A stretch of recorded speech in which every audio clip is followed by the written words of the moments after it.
Hello dear student. आइए आज हम लोग मौर्य प्रशासन और अशोक के धम्म के बारे में जानते हैं। तो सबसे पहले हम लोग राजा किसान नगर टॉपिक के अंतर्गत मौर्य प्रशासन और अशोक के धम्म के बारे में जानते हैं। सर्वप्रथम हम लोग यह जानने का प्रयास करते हैं कि अशोक का धम्म क्या है। तो अशोक का धम्म संस्कृत भाषा के धर्म का पाली भाषा का रूपांतरण है। धम्म, अशोक का धम्म संस्कृत के पाली भाषा के धर्म का पाली रूपांतरण है। अब यह धम्म होता क्या है? स्वयं अशोक ने ही उसके बारे में दूसरे 7वें स्तंभ लेख में पूछा है कि हिचू धम्म, धम्म क्या है? इसका उत्तर भी उसी के अभिलेखों का अध्ययन करके हमें मिल जाता है। दूसरे 7वें और 13वें शिलालेख में कि उसने क्या कहा है धर्म के बारे में। उसने लिखा है, अपान शिनवे बहु कयाने दया दाने सचे साचवे माधवे साधवे चा। अर्थात धर्म साधुता है, बहुत से अच्छे कल्याणकारी कार्य करना है, कोई पाप ना करना है, मृदुता, दूसरे के प्रति व्यवहार में मधुरता, दया, दान तथा शुचिता रखना। धर्म है प्राणियों का वध ना करना, माता पिता व बड़ों की आज्ञा मानना, गुरुजनों के प्रति आदर करना, मित्र परिजनों संबंधियों ब्राह्मण श्रमणों के प्रति दानशीलता और और उचित व्यवहार रखना तथा दासों भृत्यों के प्रति उचित व्यवहार रखना। ये सब जो है धर्म है। तो अशोक के इस धर्म को अध्ययन से पता चलता है कि उसने जो है एक महान धर्म बना दिया। हालांकि उसकी प्रेरणा जो है भगवान बुद्ध और उनके विचार हैं, लेकिन उस अशोक ने उसे जो है और विस्तारित कर दिया। उसने उसके द्वारा किए गए धर्म के परिभाषा के अनुरूप उसने बहुत से अच्छे काम किए हैं। जैसे मनुष्यों और पशुओं के लिए हिंसा पर निषेध कर दिया कि इसकी हिंसा नहीं हो सकती है, इसीलिए उसने धर्मनीति का अनुसरण ही किया। उसने उनके भोजन और चिकित्सा, मतलब कि उनके मनुष्यों पशुओं पक्षियों की भोजन और चिकित्सा की व्यवस्था किया। ब्राह्मणों शर्मों को सम्मान अर्थात दान दक्षिणा दिया। उसने धम्म महामात की नियुक्त किया ताकि वे समाज में नैतिक आचरण को उन्नत बनाए रखें। उसने धर्म प्रचार किया और धर्म प्रचारक भी भेजे। भारत के विभिन्न क्षेत्रों के अलावा उसने विदेशों में भेजा। जैसे सोन और उत्तरा को उसने बर्मा में भेजा, जो आज का म्यांमार है। तथा उसने जो है श्रीलंका में, जो आज का श्रीलंका है, वहाँ पे अपने पुत्र महेंद्र और पुत्री संघमित्रा को भेजा वहाँ पे धर्म प्रचार के लिए। तो इस प्रकार से उसने धर्म प्रचारक भेज करके धर्म का प्रचार भी कराया, अभिलेख लिखवाया और इन्हें विभिन्न स्थानों पर उसने जो है स्थापित कर दिया ताकि लोग इसे पढ़ें और धर्म के मर्म को समझें और जीवन में उसे अपनाएं और लोगों के धार्मिक जीवन की गतिविधियों को नियंत्रित करने के लिए, लोगों को धर्म में आस्था बढ़ाने के लिए, अच्छे नैतिक आचरण को बनाए रखने के लिए धम्म महामत की नियुक्ति करना अशोक का एक बड़ी उपलब्धि है। तो इस प्रकार से अशोक ने बौद्ध धर्म से प्रेरणा लेके उसे विस्तारित कर एक बड़ा धर्म बना दिया, महान धर्म। तो विद्वानों ने अशोक का धर्म क्या था इसके बारे में अनेकों विचार दिया। कुछ विद्वानों ने कहा वह बौद्ध धर्म था, कुछ लोगों ने कहा वह उपासक धर्म था, कुछ लोगों ने उसे राज्य धर्म या राष्ट्र धर्म बना दिया। तो अशोक ने यदि एक राजा के तौर पर उसे देखा जाए तो वह जो धर्म बनाया वो राज धर्म के तौर पर बनाया ताकि उसके राज्य में स्थित विभिन्न जाति वर्ग धर्म संप्रदाय के लोग जो रह रहे हैं आपस में प्रेम सौहार्द पूर्ण रहे और सब एक मानव के रूप में उसने सबको देखा। उसने एक अभिलेख में कहा है कि सभी प्रजा मेरे पुत्र के समान हैं, उन्हें यदि न्याय चाहिए तो वे मेरे, जब मैं दरबार में रहूं अथवा रसोई घर में अथवा सैन कक्ष में, वहाँ भी आकर मुझसे न्याय प्राप्त कर सकते हैं। तो ऐसा राजा जो अपने प्रजा को पुत्रवत व्यवहार किया महान था। और प्राचीन भारत के इतिहास में एकमात्र शासक हैं जिनके नाम के आगे महान शब्द जुड़ा है। तो बहुत बड़ी उपलब्धि अशोक के धर्म के बारे में रही है। आइए अब हम लोग सीखते हैं कि अभिलेख जो है, अभिलेख जो उसने लिखाया, अभिलेख जो लिखाया, अशोक ने अपने राज्य में पारसिक शासकों के तरीके से पहली बार अभिलेख लिखाने की परंपरा की शुरुआत किया। अभिलेख लिखाने की परंपरा की शुरुआत किया। एक विशाल शिलापट्ट पर लेख खुदवा करके उसने यह परंपरा शुरू किया। उसके द्वारा लिखवाए गए शिलालेखों में 14 शिलालेख मिला हुआ है, 7 स्तंभ लेख मिला हुआ है, अनेकों लघु शिलालेख मिले हुए हैं। इसके अलावा बराबर की पहाड़ियों में गुफा लेख भी उसने लिखवाया है। जो बराबर की पहाड़ी में गुफा लेख लिखवाया वह आजीवक संप्रदाय से संबंधित है। अशोक के 14 शिलालेख 8 स्थानों पर स्थापित हैं। इनमें से 13वां 14वां अपूर्ण अवस्था में है, इसीलिए इसे पृथक कलिंग शिलालेख भी कहते हैं। 7 स्तंभ लेखों में इसमें जो है प्रशासनिक आदेशों की घोषणा है। इसमें जो है दिल्ली मेरठ, दिल्ली टोपरा, लौरिया हरार, लौरिया नंदनगढ़ महत्वपूर्ण है। इसके अलावा सारनाथ स्तंभ लेख के शीर्ष पर 4 शेर एक दूसरे की पीठ सटाए हुए बैठे हुए हैं और दहाड़ने की मुद्रा में है। उसके नीचे एक चक्र बना हुआ जिसमें 24 तीलियां हैं। यह ऊपरी हिस्सा जो है भारत सरकार का राजकीय चिन्ह है। तो अशोक के अभिलेख जितने भी लिखाए हैं, जितने भी आज मिल रहे हैं, वे 4 लिपियों में हैं। ब्राह्मी लिपि, खरोष्टी लिपि,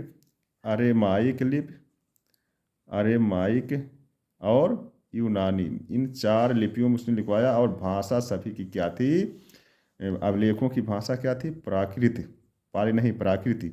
प्राकृत भाषा थी। और लिपि जो है ब्राह्मी, खरोष्टी, अरेमाइक, यूनानी लिपि। इसी ब्राह्मी लिपि से आज आधुनिक भाषाओं की शुरुआत भी हुई है। जितनी भी भाषाएं हैं उनकी जननी है आधुनिक जो लिपियां हैं। तो इस प्रकार से अशोक के अभिलेखों को सबसे पहले पढ़ने में सफलता जो अर्जित किया वो जेम्स प्रिंसेप नामक अंग्रेज थे। इन्होंने अशोक के अभिलेखों को पढ़ने में सफलता प्राप्त किया। इसके अलावा बहुत से ऐसे विद्वान भी हुए हैं भारत में जो अशोक के अभिलेखों के आधार पर अशोक के इतिहास को लिखने में सफलता अर्जित किया है। आइए हम लोग जानते हैं मौर्य प्रशासन। जो ये मौर्य वंश स्थापित हुआ 322 ईसा पूर्व में और 185 ईसा पूर्व तक चला। इतने लंबे समय तक चलने के पीछे उनके द्वारा स्थापित प्रशासन था। प्रशासन में सबसे महत्वपूर्ण प्रशासन था केंद्रीय प्रशासन। इसमें जो है राजा सर्वश्रेष्ठ होता था। उसमें जो है न्यायिक, दंडाधिकारी, सेनापति, सारे अधिकार उसमें जो है सन्निहित थे। लेकिन एक राजा अकेले कुछ कर नहीं सकता, इसीलिए उसने एक मंत्रिपरिषद बनाए हुए था जिसमें जो है युवराज, पुरोहित, जिन्हें अमात्य कहा जाता है, अमात्य मतलब प्रधानमंत्री, इसके अलावा पट्टमहिषी, सेनापति प्रमुख रूप से शामिल थे। इनके अलावा प्रशासन को चलाने के लिए 18 विभाग बनाए गए थे केंद्रीय प्रशासन में और 27 अध्यक्ष जो आर्थिक गतिविधियों को नियंत्रित करते थे। मौर्य प्रशासन कुल मिला के केंद्रीकृत प्रशासन था और विशालकाय जो सम्राट था उस पर नियंत्रण करने वाले थे। अब 18 जो तीर्थ थे उसमें अमात्य, युवराज, संधिदाता, समाहर्ता, मंत्रिपरिषदा अध्यक्ष, प्रतिष्ठा, ये जो है फौजदारी न्यायालय का प्रमुख था, व्यवहारिक के दीवानी न्यायालय का नायक, सेनापति, प्रशास्ता, दंडपाल, दुर्गपाल, अंतपाल, आठविक, नागरक, दवारिक और अंतर्वशिक, कर्मांतिक, ये कुल मिला के 18 तीर्थ थे। इसके अलावा महत्वपूर्ण अध्यक्षों में सीता अध्यक्ष, कृषि विभाग का लक्षणाध्यक्ष, मुद्रा विभाग का मुद्राध्यक्ष, ये सब अध्यक्ष थे। तो केंद्रीय प्रशासन कुल मिला के सम्राट और प्रधानमंत्री के नेतृत्व में केंद्रीकृत था। अब मौर्य प्रशासन चूंकि विशाल हो गया था, इसीलिए उसे 5 प्रांतों में बांटा गया था। 5 प्रांत जो मौर्य काल में थे, उसमें नंबर 1 था उत्तरापथ, जिसकी राजधानी तक्षशिला थी। दूसरा था दक्षिणापथ, जिसकी राजधानी सुवर्णगिरी थी। तीसरा था मध्य देश, जिसकी राजधानी उज्जैनी थी। मध्य देश को अवंती प्रदेश भी कहते हैं। और प्राची, इसकी राजधानी तोसली। प्राची मतलब पूर्वी प्रांत, प्रतीची मतलब पश्चिमी प्रांत, जिसकी राजधानी जूनागढ़ थी। इसके अलावा साम्राज्य की जो केंद्रीय राजधानी थी वो पाटलिपुत्र थी। तो मौर्य प्रशासन में प्रांतों की भी बहुत महत्वपूर्ण भूमिका थी। प्रांत पर राज परिवार से जुड़े हुए व्यक्ति को अर्थात युवराज राजपुत्रों को ही भेजा जाता था। उन्हें कुमार या आर्यपुत्र कहा जाता था। तो ये कुल मिला के केंद्रीय प्रशासन फिर अपने ही परिवार के लोगों को वहाँ पर भेजकर प्रांतों में एक केंद्रीकृत संबर को और बढ़ाया जाता था। प्रांतों को कई जिलों में बांटा गया था। प्रांतों को जिलों में जो बांटा गया था, जिलों को विषय कहते थे और इस पर शासन करने वाले व्यक्ति को विषयपति कहा जाता था। यहीं पर एक अधिकारी जिसकी नियुक्ति अशोक ने किया था, राजुक राजुक जिला अधिकारी के तौर पर, आधुनिक जिला अधिकारी के तौर पर कार्य करता था, जिसमें राजस्व वसूलने की मुख्य जिम्मेदारी थी। इसके अलावा स्थानीय प्रशासन में ग्राम प्रशासन थे, जो जिसका प्रमुख अधिकारी ग्रामणी होता था। तो यह जो है मौर्यों की प्रशासन की एक कड़ी थी। इन प्रशासन को केंद्रीकृत बनाने के लिए गुप्तचर व्यवस्था का महत्वपूर्ण भूमिका होती थी। संस्था संचरा नामक 2 गुप्तचर होते थे। इनमें महिला और पुरुष, इसमें यति मैंने सन्यासी के रूप धारण करना, महिला और पुरुष दोनों जो है, और दूसरे प्रांतों में अपने देश में जगह जगह घूमते रहते थे अपना वेश बदलकर, और पल पल की जानकारी प्रशासन को देते रहते थे। इसके अलावा सैन्य प्रशासन मौर्यों में केंद्रीकृत बनाने में महत्वपूर्ण भूमिका थी। इसमें जो है पैदल सेना, अश्व सेना, रथ सेना, गज सेना मिला के चतुरंगी सेना बन जाती थी, जिसका उल्लेख जो है चाणक्य के अर्थशास्त्र या कौटिल्य के अर्थशास्त्र से और प्लूटार्क प्लिनी के विवरणों से पता चलता है। प्लूटार्क ने लिखा है कि 6 लाख अश्वरोही सेना के साथ चंद्रगुप्त मौर्य ने पूरे आर्यावर्त को रौंद डाला। तो ये जो है विवरण है। इसके अलावा कहीं कहीं नौसेना का भी जिक्र किया जाता है, क्योंकि इतना विशाल साम्राज्य था तो उस पर जो है नियंत्रण करने के लिए नौसेना की भी महत्वपूर्ण भूमिका थी। इसके अलावा राजस्व प्रशासन था, जिसमें जो है भूमिकर की व्यवस्था थी। भूमिकर जो है 1/6 उपज का लिया जाता था। इसके अलावा व्यापार कर, पथ कर, तट कर आदि आय के स्रोत थे। इसका अध्यक्ष था कोषाध्यक्ष, जिसे सन्निधाता नाम से जानते थे। जो मौर्य प्रशासन है वह कौटिल्य या चाणक्य के सप्तांग विचारधारा से प्रेरित थी। अब सप्तांग में क्या आता है? पहला आता है राजा, दूसरा आता है अमात्य, राजा अमात्य। तीसरा आता है जनपद, दूसरा दुर्ग, सेना, कोष। कितना हो गया? 1 2 3 4 5 6, और अंतिम में आता है मित्र। तो ये 7 सिद्धांतों पर मौर्य प्रशासन केंद्रीकृत था। इसी विचारधारा से प्रेरित होकर मौर्यों ने शासन को स्थापित किया और भारत में पहली बार एक विशालकाय साम्राज्य की स्थापना किया, जो अफगानिस्तान, पाकिस्तान, भारत का उत्तरी हिस्सा और बांग्लादेश का पूर्वी हिस्सा तक विस्तृत था। तो इस प्रकार से मौर्यों का प्रशासन केंद्रीकृत और सुदृढ़ था और अच्छे से चला। इनके समय में विदेशी आक्रांता भारत की तरफ आंख उठाकर देखने की हिम्मत साहस नहीं कर सकते थे और भारत में क्षेत्रीय शक्तियां नष्ट हो गई थीं।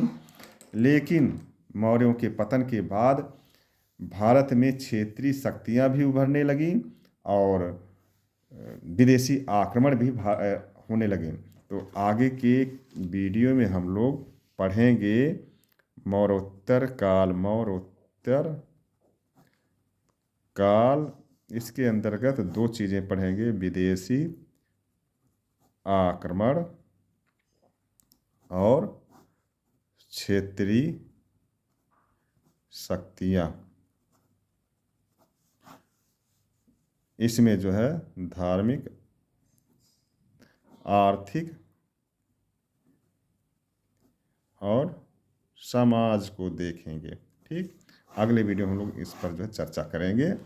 फिर गुप्तकाल, इसके बाद जो है आर्थिक गतिविधियों को खास तौर पे, जिसमें जो है आपका किसान और नगर आ जाएंगे। तो इसको हम लोग 2-3 वीडियो में देख लेते हैं। तो प्रिय छात्र छात्राएं, हम लोगों ने आज मौर्य प्रशासन और अशोक के धम्म के बारे में सीखा। तो वीडियो अच्छा लगा हो, लाइक, कमेंट, शेयर करें, सब्सक्राइब करें, ताकि आपके इस कार्य से हमें प्रेरणा मिले, हम और अच्छे वीडियो बनाकर आपके सामने प्रस्तुत करें। थैंक यू, बहुत बहुत धन्यवाद।